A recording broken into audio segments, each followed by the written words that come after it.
बिस्मिल्लाहिर्रहमानिर्रहीम। Now the topic of discussion is point number 74। Capillaries का maximum cross sectional और surface area होता है। कैपिलरीज का मैक्सिमम क्रॉस सेक्शनल और सरफेस एरिया होता है। आर्टरीज जो होती हैं उनमें 3 लेयर्स होती हैं। एक ट्यूनिका एडवेंटिशिया होती है जो सबसे बाहर होती है, दरमियान में ट्यूनिका मीडिया होती है और सबसे अंदर आपकी ट्यूनिका इंटिमा होती है। आर्टरीज आपकी थिक वॉल्ड होती हैं और अंडर हाई प्रेशर ये आपके ऑक्सीजन को डिलीवर करती हैं, ऑक्सीजनेटेड ब्लड को टिश्यूज़ तक लेके जाती हैं। आर्टरीज के अंदर हमें पता है कि ऑक्सीजनेटेड ब्लड होता है और इनका प्रेशर भी ज़्यादा होता है अंडर हाई प्रेशर, और ये थिक वॉल्ड होती हैं। थिक वॉल्ड इसीलिए हैं क्योंकि आर्टरीज की 3 लेयर्स होती हैं, एक एडवेंटिशिया, फिर ट्यूनिका मीडिया और फिर ट्यूनिका इंटिमा। अब जो आर्टेरियोल्स होती हैं वो स्मॉलेस्ट ब्रांचेज ही होती हैं आर्टरीज की, और ये वो साइड होती हैं जहाँ पे आपकी हाईएस्ट रेजिस्टेंस होती है कार्डियोवास्कुलर सिस्टम में। आर्टिकुलर रेजिस्टेंस को ऑटोनॉमिक नर्वस सिस्टम रेगुलेट करता है। 2 तरह के रिसेप्टर्स होते हैं आर्टेरियोल्स के अंदर, एक अल्फा 1 रिसेप्टर्स होते हैं, एक बीटा 2 रिसेप्टर्स होते हैं।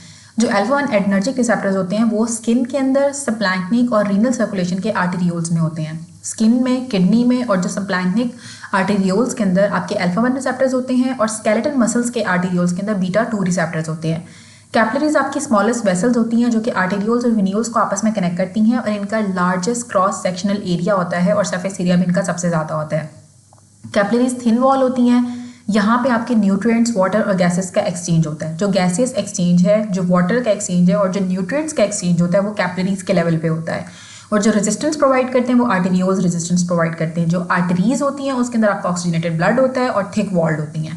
अब जो वेन्यूल्स होते हैं वो आपकी कैपिलरीज के मर्ज होने से वेन्यूल्स बन जाते हैं। वेन्स आपके ब्लड वापस आपके ब्लड को हार्ट में लेके जाती हैं। वेन्स के अंदर डीऑक्सीजनेटेड ब्लड होता है। वेन्स के अंदर हाई प्रोपोर्शन ऑफ ब्लड होता है कार्डियोवास्कुलर सिस्टम का, और जो ब्लड वॉल्यूम आपकी वेन्स के अंदर होता है उसको हम कहते हैं अनस्ट्रेस वॉल्यूम। ठीक है, उसके अंदर उसका इतना ज़्यादा प्रेशर नहीं होता है। आर्टरीज के अंदर क्या होता है, हाई प्रेशर होगा। हाई प्रेशर से ही वो ऑक्सीजनेटेड ब्लड को टिश्यूज़ के अंदर डिलीवर करती हैं। जो वेन्स होती है उसके अंदर जो ब्लड वॉल्यूम होता है उसको हम अनस्ट्रेस वॉल्यूम कहते हैं, और वेन्स में भी आपके अल्फा 1 एडनर्जिक रिसेप्टर्स होते हैं। जो ग्रेटेस्ट परसेंटेज है ब्लड वॉल्यूम की वो हमें वेन्यूल्स और वेन के अंदर मिलती है। सबसे ज़्यादा जो ब्लड वॉल्यूम होता है वो आपकी वेन्स और वेन्यूल्स में होता है। जो वैस्कुलर स्मूथ मसल है आपके सर्कुलेटरी स्ट्रक्चर का, वो कंट्रोल होता है एक्सक्लूसिवली नर्वस सिस्टम में, दैट इज वेन्यूल्स। ठीक है, जो वैस्कुलर स्मूथ मसल है आपके सर्कुलेटरी स्ट्रक्चर का, ठीक है, जो कंट्रोल होता है ऑलमोस्ट एक्सक्लूसिवली नर्वस सिस्टम से वेन्यूल्स का। वेन्यूल्स का जो वैस्कुलर स्मूथ मसल होता है वो आपके एक्सक्लूसिवली जो है ना वो नर्वस सिस्टम से कंट्रोल होता है। जो ग्रेटेस्ट प्रेशर ड्रॉप होता है सर्कुलेशन के अंदर अक्रॉस आर्टेरियोल्स, बिकॉज उनके अंदर ग्रेटर रेजिस्टेंस होती है। ठीक है, आर्टेरियोल्स के अंदर ग्रेटेस्ट रेजिस्टेंस होने की वजह से जो सबसे ज़्यादा जो ग्रेटेस्ट प्रेशर ड्रॉप होगा सर्कुलेशन के अंदर वो भी आर्टेरियोल्स के अंदर ही होता है। प्रेशर ड्रॉप सबसे ज़्यादा आर्टेरियोल्स के अंदर होता है क्योंकि यही सबसे ज़्यादा ग्रेटर रेजिस्टेंस को ग्रेटर रेजिस्टेंस प्रोवाइड करते हैं। जो highest total cross sectional area होता है बॉडी के अंदर वो कैपिलरीज का है।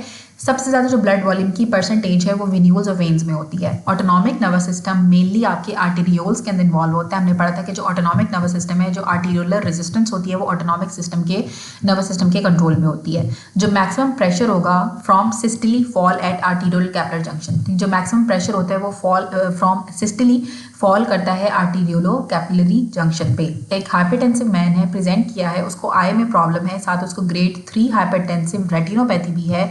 कौन सी चीज़ों की जो कि टारगेट होती है हाइपरटेंशन की रेटिना के अंदर, तो रेटिना के अंदर जो आर्टेरियोल्स होते हैं वो टारगेटेड होते हैं, जिसकी वजह से उसको ग्रेड 3 हाइपरटेंसिव रेटिनोपैथी डेवलप होगी। तो रेटिना के जो आर्टेरियोल्स होते हैं वो टारगेट होते हैं आपकी हाइपरटेंशन के लिए। अब एक पेशेंट है, उसको क्रॉनिक हाइपरटेंशन है, उसकी विजुअल एक्यूटी डिक्रीज होगी, तो सबसे ज़्यादा उसके क्या इफेक्ट होंगे, उसकी आर्टेरियोल्स इफेक्ट होते हैं। विजुअल एक्यूटी डिक्रीज हो गई है तो उसके आर्टेरियोल्स इफेक्ट होंगे। जो एविडेंस है कि जो आर्टेरियोल्स ऑफर करते हैं more resistance to blood flow than blood vessel is that जो प्रेशर ड्रॉप होगा across them is greater than across the other vessels. क्योंकि प्रेशर ड्रॉप इनमें ज़्यादा होता है तो इसका मतलब है कि जो आपके आर्टेरियोल्स हैं वो ज़्यादा रेजिस्टेंस प्रोवाइड कर रहे हैं ब्लड फ्लो को एज कम्पेयर टू बाकी वेसल्स के, क्योंकि इनके अंदर प्रेशर ड्रॉप ज़्यादा होता है एज कम्पेयर टू बाकी वेसल्स के। रीनल ब्लड फ्लो आपका ज़्यादा हो गया, जीएफआरटी ज़्यादा हो जाता है जब आपकी एफरेंट आर्टेरियोल्स की डायलेशन होती है। जब एफरेंट आर्टेरियोल्स की डायलेशन होती है तो आपका रीनल ब्लड फ्लो भी ज़्यादा हो जाता है और जीएफआर भी ज़्यादा हो जाता है, ग्लोमेरुलर फिल्ट्रेशन रेट भी ज़्यादा हो जाता है। जो मेजर शॉर्ट टर्म एक्शन है एंजियोटेंसिन 2 का वो वेजो कंस्ट्रिक्शन कराता है आर्टेरियोल्स की। एंजियोटेंसिन 2 शॉर्ट टर्म एक्शन जो होता है वो आपके आर्टेरियोल्स की वेजो कंस्ट्रिक्शन कराता है। क्लासिफाइड फंक्शन है किडनी का is regulation of blood pressure through renin angiotensin mechanism. ठीक है, रेनिन एंजियोटेंसिन एल्डोस्टेरोन मैकेनिज्म के थ्रू किडनी आपके ब्लड प्रेशर को कंट्रोल करती है। एंजियोटेंसिन 2 का मेनली काम क्या होता है कि आपके आर्टेरियोल्स की वेजो कंस्ट्रिक्शन कराता है।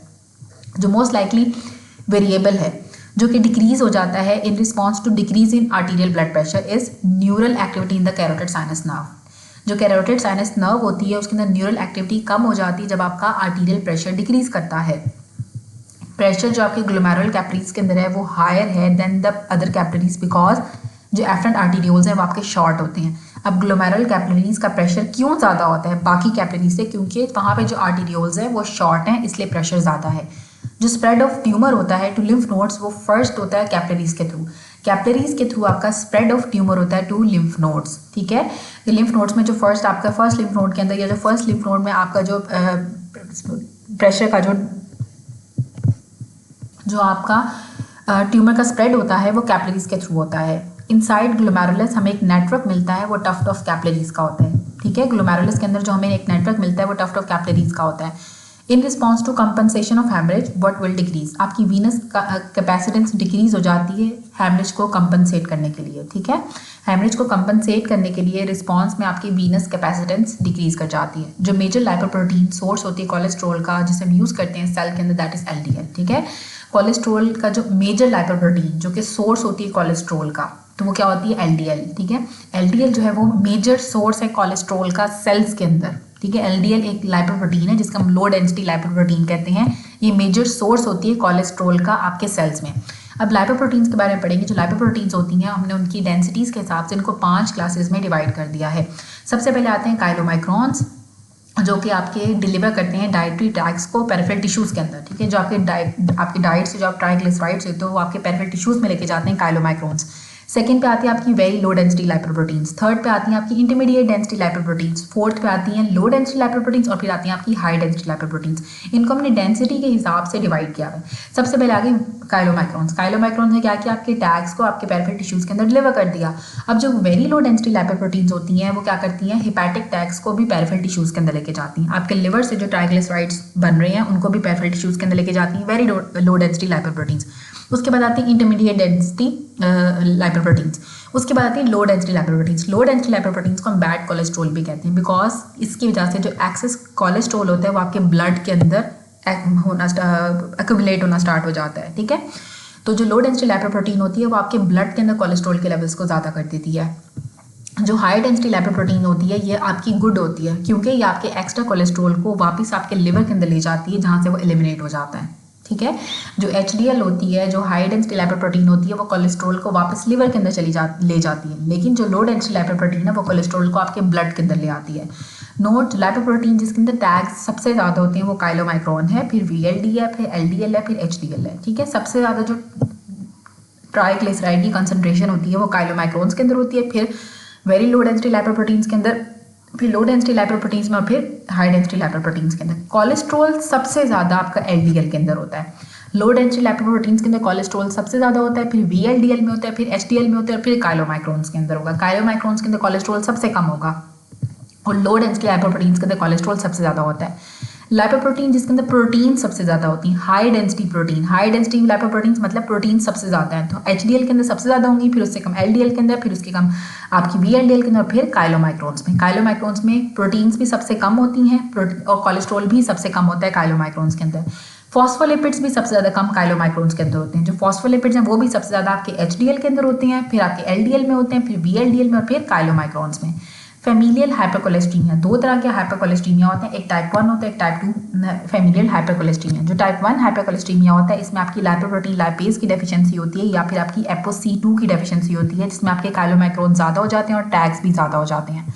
जो टाइप 2 हाइपरकोलेस्टीमिया होता है इसमें आपके LDL रिसेप्टर डिफेक्टिव होते हैं जिसकी वजह से आपका लो डेंसिटी लाइपोप्रोटीन ज़्यादा हो जाता है और कोलेस्ट्रॉल के लेवल ज़्यादा हो जाते हैं। अब दो तरह के आपके फैमिलियल हाइपर लाइपोप्रोटीनीमिया है, हाइपरकोलेस्ट्रीमिया है, ठीक है। पहला क्या होगा? फैमिलियल हाइपर लाइपोप्रोटीनीमिया में क्या होगा कि आपके जो लाइपोप्रोटीन लाइपेज होती है उसकी डेफिशिएंसी होगी।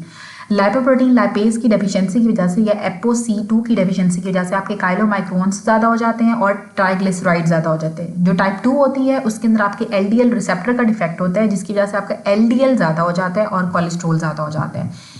अब यहाँ पे दिया है कि जो टाइप 1 हाइपरलिपिडीमियाज होते हैं उसमें क्या होता है? इंक्रीज लेवल होता है काइलोमाइक्रॉन्स का, ट्राइग्लिसराइड्स का और कोलेस्ट्रॉल का। जो टाइप 1 अल्फा हाइपरलिपिडीमिया है उसमें क्या होता है कि आपकी लाइपोप्रोटीन लाइपेज डिक्रीज हो जाती है।